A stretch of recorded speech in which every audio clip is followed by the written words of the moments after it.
So, I don't know if you saw this or not. 2024, there was this thing in Australia called the Great Australian Pig Hunt. Sounds a little ludicrous, right? Sounds a little crazy.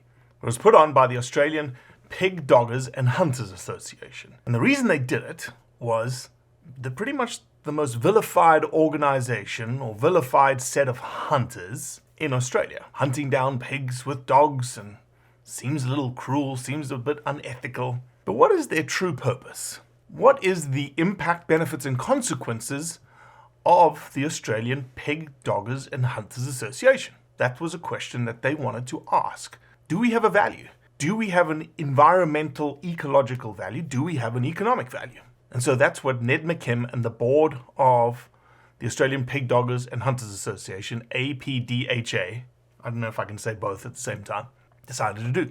They said to themselves, man, we love hunting pigs. We know that they are a pest nuisance species. And shouldn't we be lauded for our efforts? Shouldn't the Australian government and the Australian people and the greenies be saying, man, you guys need to take out more pigs because look at the effort that they're putting in and the impacts that they're having.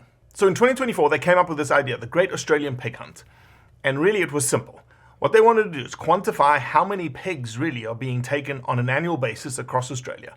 And to do that, they set up a competition. Really, it's just a lucky draw giveaway. There was no like prizes for the biggest pig or the most pigs or anything like that.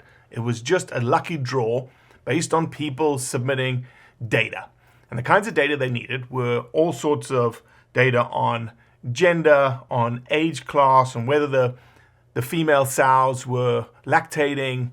And then they did another project on the backs of this Great Australian Pig Hunt, which was a project called 10,000 Ears. They took a little clip of DNA from every pig that was submitted, and that was put into a DNA portal or a repository for future science and research work on wild pigs of Australia.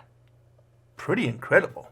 So the Great Pig Hunt did a couple of things. Number one, it captured data on how many pigs are being taken, also captured data on economic activity of hunters, and it also gathered data on how hunting could play a major role in feral pig management. So what did the pig hunt find? Number one, this bad rap that they have is actually turned on its head in terms of the economic and ecological benefits that they have, and it's almost undeniable.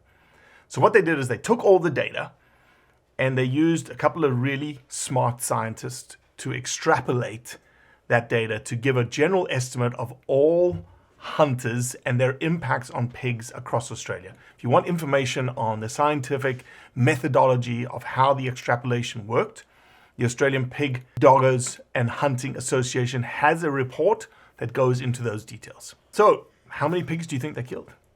How many pigs do you think they estimated that pig hunters in Australia kill in a single year? I guessed 500,000.